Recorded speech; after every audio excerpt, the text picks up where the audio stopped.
Today, me and Tuck are going to share with you the one thing you must know when pruning any fruiting crop. Doing this one thing will make a massive difference in your future harvests. Let's go! We prune our fruiting crops for a number of reasons, like to give them more access to light, to give them better airflow, and to remove diseased or damaged branches. But what really matters is the fruit. I mean, that's why we're growing the fruiting crops, to be able to get the fruit from them. The tricky part is that not all fruiting trees, bushes, and brambles fruit in the same way. For instance, peach trees, like I have one right here, they fruit on one-year-old wood, essentially the newer wood. While apple trees, they fruit on old wood. So if you prune these two trees the same way, you're going to be losing out on fruit. This leads us to the one thing we must know. Initially, it might seem straightforward, but gaining a solid understanding of this will simplify pruning and just bring clarity. It is super important to be aware of both how and where our crops fruit, and then adjust our pruning according to those characteristics. Let's check out these raspberries to get an idea of what I'm talking about. When it comes to raspberries, there are essentially two kinds. You have summer-bearing raspberries and fall-bearing raspberries, often called ever-bearing raspberries. Right next to me here are fall-bearing raspberries. Now that they're in the dormant season, what I could do if I want to get fruit next year is I'll take my pruners, I'll prune these down at the base where it meets the ground. Then in the spring, a new cane will shoot up and grow in the spring, and then that new cane in the fall will produce fruit at the tip. You can see this is where some fruit was produced last fall. But if these were summer-bearing raspberries and we tried to prune them the same way we prune our fall-bearing raspberries and cut them all the way to the ground every year, we wouldn't get fruit, because summer-bearing raspberries produce fruit on second-year canes. The canes have to sprout out of the ground, grow for that whole year, and then the following year in the summer, they'll produce fruit along the sides of the canes. So just because a lack of understanding of where summer raspberries produce fruit and improper pruning, we can make it so we wouldn't ever get fruit from those raspberries. Let's move back to our first example, the peach tree. So peaches fruit on one-year-old wood, essentially last season's growth.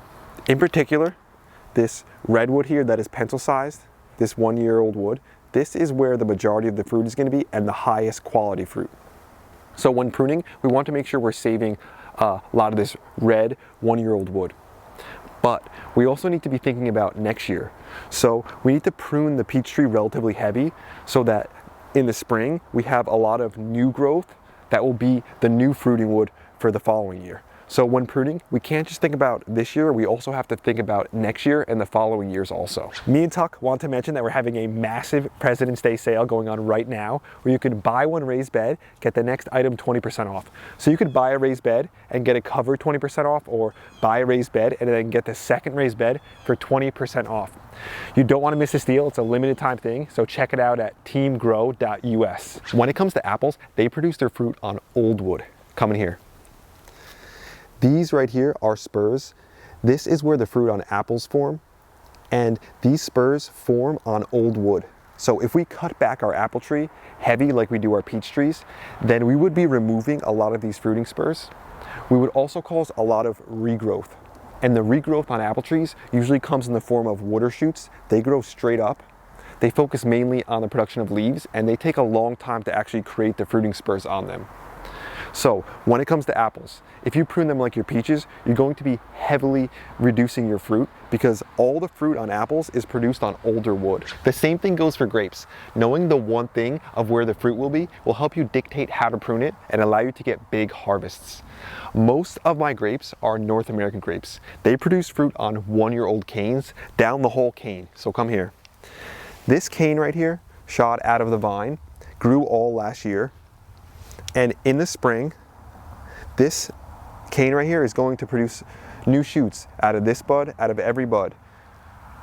Out of all these buds, it's going to produce a new shoot, and there's going to be fruit on every bud. So what I would do is prune this off here and allow this cane all the way down to about here. Leave a bunch of buds. I would tie that along the fence. It would shoot up and produce fruit down the whole entire cane. That's for North American grapes. When it comes to your wine grapes, a lot of your European and muscadine grapes, they produce fruit on one-year-old growth, but they only produce fruit on the first few buds of the one-year-old growth. So if I prune my wine grapes the same way I pruned my North American grapes like this, I would only get fruit on these first few buds. So what we do with our wine grapes is we find the 1-year-old growth, like this right here, and we prune it down to about 2 or 3 buds. This is spur pruning. So you can see it's a small spur right here. Each of these 2 buds is going to shoot out and it's going to produce fruit on it. You would come further down here.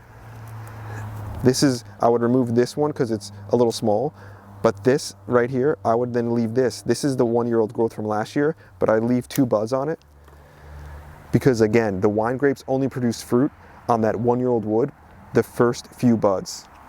I would come down here. I would leave this spur, is what it's called. I'd cut it here, and I'd leave the 2 buds right there.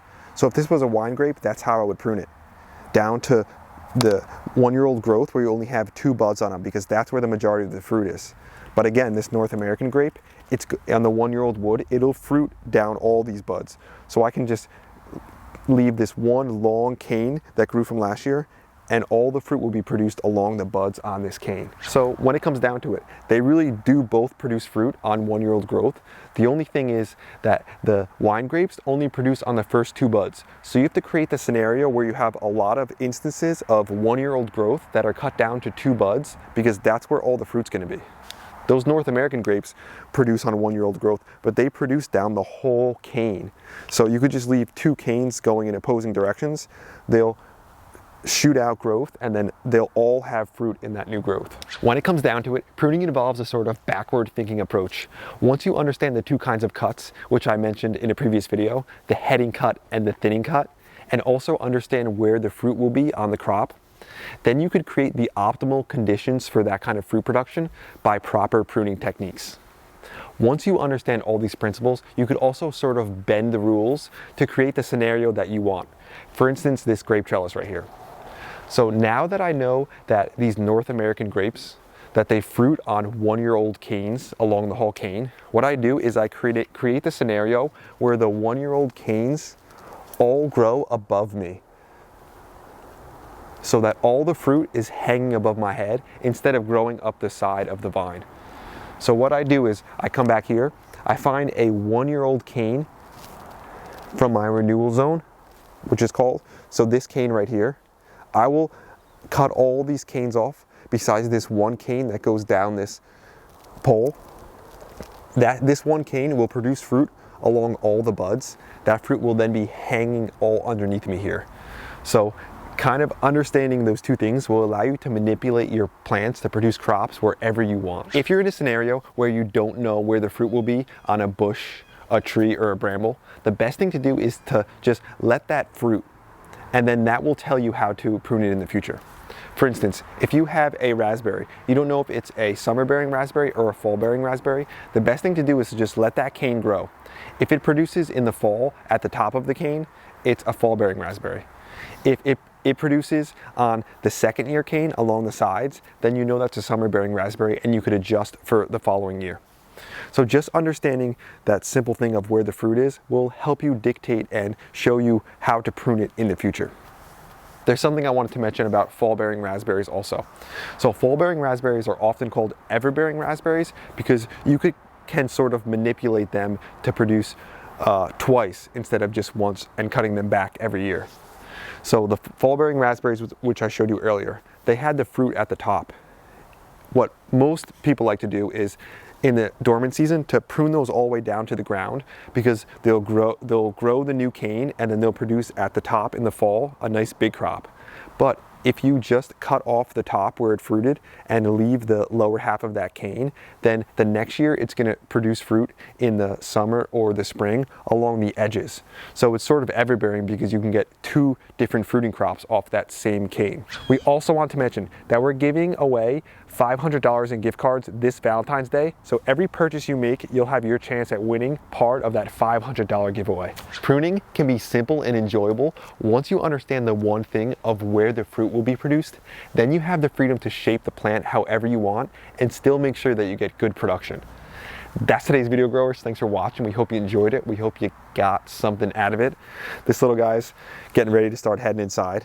He had a lot of fun out here. He wasn't in the video earlier, but you know he was out here working, protecting the garden, looking for some snacks. Yeah, getting into stuff he probably shouldn't. But you can do whatever you want when you're the boss.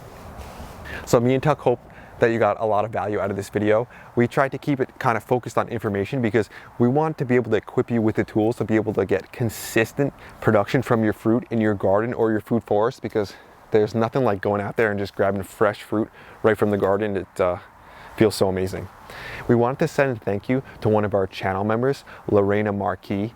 Thanks for being a part of Team Grow. Thanks for having your hand in everything we're doing out here.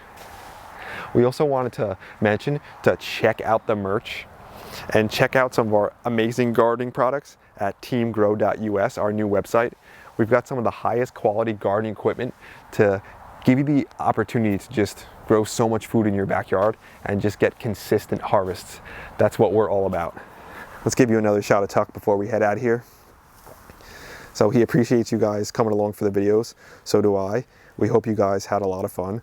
We had a blast out here, and pruning is something that we love doing so much. It brings us a lot of joy, and it's a stimulant, but it also, it's one of the keys to getting good consistent harvest. So you gotta get out there and make sure you're pruning. Tuck and James will be back again real soon. We out.